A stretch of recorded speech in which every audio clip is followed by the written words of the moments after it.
দলকে গণতন্ত্রের মঞ্চে জড়ো করছিলেন প্রচলিত রাজনৈতিক জোট কাঠামো, ক্ষমতাসীনদের স্বাধীনতার পক্ষে বিপক্ষের সাজানো কৃত্রিম বয়ান এবং মেরুকরণকে ভেঙে দিয়ে ফ্যাসিবাদের বিরুদ্ধে গণতন্ত্রের বৃহত্তর মঞ্চ তৈরি করেছিলেন।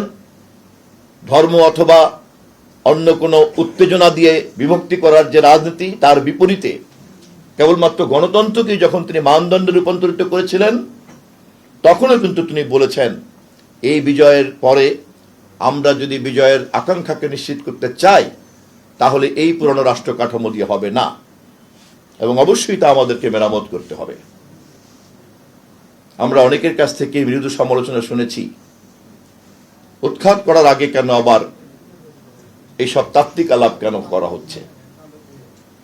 বাংলাদেশের একমাত্র নেতা তারেক রহমান, যিনি ফ্যাসিবাদের নাভিশ্বাসের উপরে দাঁড়িয়ে একদিকে যেমন গণতন্ত্রকে মুক্ত করার সংগ্রামের কথা বলেছেন, একই সঙ্গে বিজয় উত্তর বাংলাদেশে গণতন্ত্রকে প্রাতিষ্ঠানিক কাঠামো কিভাবে দেয়া যায় সে ব্যাপারেও কিন্তু 31 দফার প্রতিশ্রুতি তিনি ঘোষণা করেছেন। নির্বাচনের প্রতিশ্রুতিতে তা আবার নতুন করে প্রতিফলিত হয়েছে। ক্ষমতায় আসার পরে তার প্রত্যেকটি এজেন্ডাকে বাস্তবায়ন করার জন্য উদ্যোগ গ্রহণ করা হয়েছে।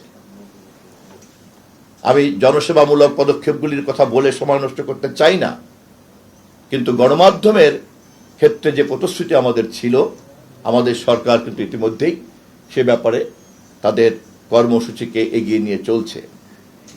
ইতিমধ্যেই আমরা প্রায় সকল অংশীদারদের সঙ্গে মত বিনিময় করেছি। মালিক পক্ষ, সাংবাদিক পক্ষ, সম্পাদক পক্ষ, টেলিভিশন পক্ষ, অনলাইন পক্ষ, পোর্টাল পক্ষ, এখন নানান রকম পক্ষ গণমাধ্যমে আছে, এবং আমরা দৃঢ়ভাবে বিশ্বাস করি সকলকে যদি আমরা ঐক্যবদ্ধ করে একটা কাঠামোর মধ্যে না আনতে পারি তাহলে কিন্তু আমরা আমাদের এই কাজটা করতে পারবো না।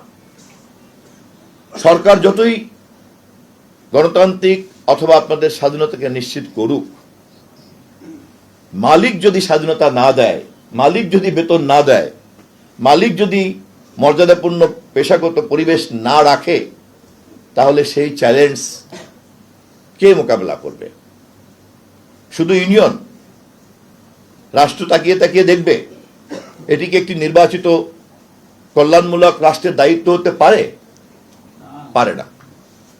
অতএব রাষ্ট্রকে অবশ্যই সেই পরিমাণ দায়িত্বশীল ক্ষমতা থাকতে হবে, যেই পরিমাণ দায়িত্বশীল ক্ষমতা থাকলে পরে একজন সাংবাদিকের যেমন পেশাগত স্বাধীনতা নিশ্চিত করতে হবে, তেমনি তার পেশাগত আর্থিক নিরাপত্তাকে নিশ্চিত করতে হবে, তেমনি তার পেশাগত মর্যাদাকেও নিশ্চিত করতে হবে। আমাদের সরকার এই সম্মিলিত দায়িত্ব পালন করতে চায় এবং সবগুলিকেই সলিউশনের একটা প্যাকেজের মধ্যে আমরা আনতে চাই। গতকালকে এডিটর্সের কাউন্সিলের একটা মিটিংয়ে আমরা আনন্দিত হয়েছি, সকলে একমত পোষণ করেছেন। তার আগে এডিটর্স কাউন্সিলের আরেকটা অংশর সঙ্গে আমরা কথা বলেছি, তারাও একই রকম ঐক্যমত পোষণ করেছেন। অ্যাসোসিয়েশন অফ টেলিভিশন ওনার্স অ্যাসোসিয়েশনের কথা বলেছি, তারাও একমত পোষণ করেছেন। বিএফইউজের সঙ্গে আমরা শিগগিরই মাননীয় প্রধানমন্ত্রীর বৈঠকের ব্যবস্থা করব, প্রেস ক্লাবের সঙ্গে বৈঠকের ব্যবস্থা করব। টেলিভিশন হেড অফ নিউজদের অ্যাসোসিয়েশন তারা কালকে দেখা করেছেন। আমরা ধীরে ধীরে পুরো বিষয়টাকে গুছিয়ে নিয়ে আসছি। আগামী 18 তারিখে আমরা একটা ন্যাশনাল অ্যাকশন প্ল্যানের খসড়া প্রণয়ন করার জন্য মত বিনিময় করতে বসব। আশা করি খুব দ্রুতই আমরা আমাদের এই গণমাধ্যমের পুরো বিষয়টিকে একটিমাত্র সমাধানের পয়েন্টে নিয়ে আসতে পারব। আমি খুবই সৌভাগ্যবান যে আমার মধ্যে একজন ক্ষুদ্র রাজনৈতিক কর্মী আপনাদের সকলের সহযোগিতার কারণেই এই মুহূর্ত পর্যন্ত পথ চলতে পারছি। আমাদের নেতা মাননীয় প্রধানমন্ত্রী প্রথম থেকেই এ বিষয়ে অত্যন্ত দৃঢ়চিত্ত, এবং তিনি প্রতিনিয়তই তদারকি করছেন এই কাজ আমাকে ডেকে ডেকে। আমাদের নেতা মাননীয় মহাসচিব মির্জা ফখরুল ইসলাম আলমগীর, মাননীয় অর্থমন্ত্রী আমির খসরু মাহমুদ চৌধুরী সহ দলের সিনিয়র নেতৃবৃন্দরা সকলেই এ বিষয়ে অনেক বেশি সংবেদনশীল। আমি আশা করি, বিশ্বাস করি, এই কালো দিবস আমাদের আলোচনার একটা পরিবেশ যেমন তৈরি করেছে, তেমনি প্রকৃত অর্থেই সমস্যাকে চিহ্নিত করে সমস্যার সমাধানের পথ খুঁজে বের করার জন্য কিন্তু একটা সুযোগ আমাদেরকে তৈরি করে দিয়েছে। এটা কেবলই প্রচলিত অর্থের ইতিহাস চর্চার বিরোধিতার সংস্কৃতি নয়, এটি অবশ্যই চলমান সংকটের সমাধানের একটি উদ্ভাবনী আলোচনাও বটে। আমি আমার কথা আজকে আর খুব একটা বাড়াবো না। প্রবন্ধ লিখেছেন এবং পাঠ করেছেন বিএফইউজের মহাসচিব, আমার অত্যন্ত ঘনিষ্ঠ, আমার স্নেহধন্য ছোট ভাই কাদের গনি চৌধুরী, আমাদের দীর্ঘদিনের সংগ্রামের অনেক পরীক্ষিত একজন নেতা। এত তথ্যবহুল আমি মনে করি আমাদের প্রত্যেকেরই সংগ্রহ রাখার মতো জিনিস। কেননা যখনই গণতন্ত্র নিয়ে কথা বলতে হয়, গণমাধ্যম নিয়ে কথা বলতে হয়, তখন অতীতের এই তিক্ত অভিজ্ঞতাগুলিকে আমাদের সামনে থাকা উচিত। এমনকি আমরাও যখন নতুন কোনো পরিকল্পনা চিন্তা করব, তখন আমরাও যাতে অতীতের এই সমস্ত ভাইরাসে আক্রান্ত না থাকি, সে কারণেও আমাদেরকে অতীতের ফেসিবাদকে বারবার পাঠ করা দরকার। এবং সম্ভবত পালিয়ে যাওয়া ফেসিবাদের শিখণ্ডীর জীবনী যদি খুব ভালো করে আমরা পাঠ করতে পারি, আমাদের প্রত্যেকেরই নিজের মনের মধ্যে যদি অজান্তে লুকিয়ে থাকা কোনো স্বৈরতান্ত্রিক ফেসিবাদী ভাইরাস থেকে থাকে, তাহলে সেটা অ্যান্টিভাইরাস হিসেবে কাজ করতে পারে। আমি মাননীয় মহাসচিবকে অনুরোধ করব যে গণমাধ্যম সংক্রান্ত বিষয়ে কেবলমাত্র তথ্য মন্ত্রণালয় অথবা তথ্যমন্ত্রীর উপরে ছেড়ে না দিয়ে মাননীয় প্রধানমন্ত্রীর যে গণমাধ্যমের স্বাধীনতা সংক্রান্ত যে প্রতিশ্রুতি, সেটা বাস্তবায়ন করার জন্য সরকারের মধ্যে একটা গুরুত্বপূর্ণ নীতি নির্ধারণী ফোরাম থাকা দরকার, তথ্য মন্ত্রণালয় অথবা তথ্যমন্ত্রীকে গাইড করার জন্য। কারণ এটা কিন্তু কোনো উন্নয়নের মন্ত্রণালয় নয় যে কত বাজেট পেলাম আর সেই বাজেট সঠিকভাবে খরচ করলাম কিনা। এটা কিন্তু বেশিরভাগটাই, পুরোটাই নীতি সংশ্লিষ্ট একটা মন্ত্রণালয়, যেই নীতি গণমাধ্যমকে একটা দায়িত্বশীল জায়গায় নিয়ে দাঁড় করবে। গণমাধ্যমকে যদি সেই নীতি দায়িত্বশীল জায়গায় নিতে পারে, তাহলে রাষ্ট্র এবং ক্ষমতা সবসময় প্রশ্নের মুখোমুখি থাকবে। রাষ্ট্র এবং ক্ষমতা যদি সবসময় প্রশ্নের মুখে থাকে, তাহলে সে ভুল করতে পারবে না। সে যদি সঠিক পথে থাকে, তাহলে দেশ সঠিক পথে এগিয়ে যাবে। সুফল পাবে কে? দেশ পাবে। তাহলে গণমাধ্যমের ভূমিকা কিন্তু কোনো ক্ষুদ্র গোষ্ঠী, কোনো ব্যক্তি অথবা আমাদের ডেমোগ্রাফির কোনো পকেটের জন্য না। গণমাধ্যমের ভূমিকা কিন্তু সম্পূর্ণভাবেই আমাদের দেশের সমস্ত জনগোষ্ঠীর জন্য। অতএব এই দায়িত্ব পালন করার ক্ষেত্রে তথ্য মন্ত্রণালয় বা মন্ত্রী অতি ক্ষুদ্র একটি অংশীদার।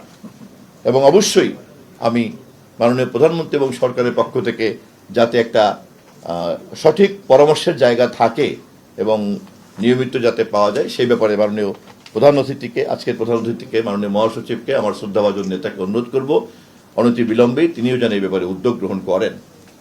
আমি আজকে আর কথা বাড়াবো না। এবারের 16 জুন এবং কালো দিবস নিয়ে যত কথা হয়েছে, প্রতিটি কথাই আলোচনার মধ্য দিয়ে আমাদের যে এই মুহূর্তের চলমান যে দায়িত্ব, সেই দায়িত্ব পালন করার ক্ষেত্রে আমার অনেক বেশি পরিষ্কার করেছে আমার পথ চলাকে। আমি গণমাধ্যমের বিশেষ করে সাংবাদিক ভাইদেরকে আমি অনুরোধ করব যে নিয়মিত যে গণমাধ্যম অথবা মূলধারার যে গণমাধ্যম অথবা সরকারের সঙ্গে সংশ্লিষ্ট প্রক্রিয়ার মধ্যে যে গণমাধ্যম, এর বাইরেও এখনকার পৃথিবীতে সিটিজেন জার্নালিজম এমনভাবে তৈরি হয়েছে যাকে আমরা অস্বীকারও করতে পারবো না, আর যাকে চাইলেও আমরা নিয়ন্ত্রণ করতে পারবো না। এই বাস্তবতা সম্পর্কে বিভিন্ন সময় আমরা গিবাদ গাই বটে, এই বাস্তবতা নিয়ে আমরা বিভিন্ন সময় আমাদের অস্বস্তি প্রকাশ করি বটে, কিন্তু খুব কম লোকই পাওয়া গিয়েছে এই বাস্তবতাকে কাঠামোবদ্ধ করার জন্য। আপনারা নিশ্চয়ই জানেন, গত কিছুদিন আগেও অস্ট্রেলিয়াতেও আইন পাশ হয়েছে। আপনারা নিশ্চয়ই জানেন, সম্ভবত গতকাল পরশু ব্রিটিশ পার্লামেন্টে আইন পাশ হয়েছে। ইউরোপিয়ান ইউনিয়ন ইতিমধ্যেই এ ব্যাপারে খসড়া আইন করেছে। ফলে এই মুহূর্তে print media, terrestrial media, digital media এবং আপনার satellite media, web page, portal, নানান রকম মাধ্যমের মধ্যে কিন্তু আমরা জড়িত হয়ে গেছি। ইন্টারনেটের আগের পৃথিবী আর ইন্টারনেটের পরের পৃথিবীর মধ্যে কিন্তু একটা আকাশ পাতাল পার্থক্য। এর মধ্যে এক নতুন চরিত্র সভ্যতার সামনে এসে হাজির হয়েছে, তা হচ্ছে কৃত্রিম বুদ্ধিমত্তা। গণমাধ্যমের লোক হিসাবে, নীতি নির্ধারক হিসাবে, কর্মী হিসাবে এবং সাংবাদিক হিসাবে আপনারা নিশ্চয়ই যখন কথা বলবেন, চিন্তা করবেন এবং সমাধান বের করবেন, সবটাই কিন্তু মাথায় রাখতে হবে। আমি শেষ কথা শুধু এইটুকু বলতে চাই, যেই গণমাধ্যম সিটিজেন জার্নালিজম, সেই গণমাধ্যমের ভালো মন্দ নিয়ে আমরা কথা বলবো একভাবে, কিন্তু যেই গণমাধ্যম শিল্প প্রতিষ্ঠান হিসেবে দাবি করবে তাকে অবশ্যই বাংলাদেশ সরকারের অথবা দেশের প্রচলিত আইন অনুযায়ী এই শিল্প প্রতিষ্ঠান পরিচালনা করতে হবে। একটা যে কোনো শিল্প প্রতিষ্ঠান তার সকল কর্মকর্তা, কর্মচারী, নিয়োগকৃত ব্যক্তিদের যে নিরাপত্তা মর্যাদা দেয়, সেটা সে দেয় কি দেয় না, এটা দেখার দায়িত্ব অবশ্যই সরকারের। একই সঙ্গে সব শিল্প প্রতিষ্ঠানই লাভের জন্য নয়। সভ্যতার এই পর্বে কিছু শিল্প প্রতিষ্ঠান থাকতেই পারে যা জনকল্যাণের জন্য। আমরা মনে করি গণমাধ্যম জগতে যে সমস্ত শিল্প উদ্যোক্তারা সৎভাবে যেন এগিয়ে আসতে পারেন, তাদের জন্য রাষ্ট্র অন্যান্য মুনাফাভিত্তিক শিল্প প্রতিষ্ঠানকে যেভাবে দেখে, আমাদের সরকার নিশ্চয়ই এই ধরনের শিল্প উদ্যোক্তাদেরকে সেই দৃষ্টিতে দেখবে না। আপনারা জানেন, উদ্ভাবনী শিল্প পৃথিবীতে যেখানে যেখানেই আছে সেখানেই সরকারের পৃষ্ঠপোষকতা ছাড়া তা চলে না। সৃষ্টিশীলতা এবং প্রতিভা চর্চা যারাই করেন তাদের কোনো না কোনোভাবে রাষ্ট্র এবং সমাজের পৃষ্ঠপোষকতা দরকার হয়, কারণ এই ধরনের প্রতিভাকে পৃষ্ঠপোষকতা না দিলে সভ্যতা নতুন পথ খুঁজে পায় না। গণমাধ্যম জগৎ সেরকম একটা জগৎ। অতএব একদিকে যেমন শিল্পের সমস্ত আইন কানুন বাস্তবায়িত হচ্ছে কিনা রাষ্ট্র তা দেখবে, অপরদিকে এই ধরনের সৎ শিল্প উদ্যোক্তাদেরকে আমরা যাতে রাষ্ট্র সহযোগিতা করতে পারি, ইনসেন্টিভ দিতে পারি, সেটাও আমাদের চিন্তার মধ্যে আছে। ইনশাল্লাহ যদি সব কিছুকে ঠিকমতো দাঁড় করতে পারি এবং সঠিকভাবে সকলে মিলে একটা গণমাধ্যম কমিশন এবং তার কোয়ার্সি জুডিশিয়াল ক্ষমতা সহ একটা প্রতিষ্ঠান দাঁড় করে ফেলতে পারি আমরা, তাহলে এই প্রতিষ্ঠান হবে বাংলাদেশে ফেসিবাদ উত্তর বাংলাদেশের নতুন যাত্রার সবচেয়ে শক্তিশালী প্রতিষ্ঠান। সেই আশা ব্যক্ত করে ধৈর্য ধরে আমার কথা শোনার জন্য, বিশেষ করে মাননীয় প্রধান অতিথি অত্যন্ত ব্যস্ত মানুষ, তিনি সময় দেওয়ার জন্য আমি ধন্যবাদ জানিয়ে শেষ করছি। খোদা হাফেজ। বাংলাদেশ জিন্দাবাদ।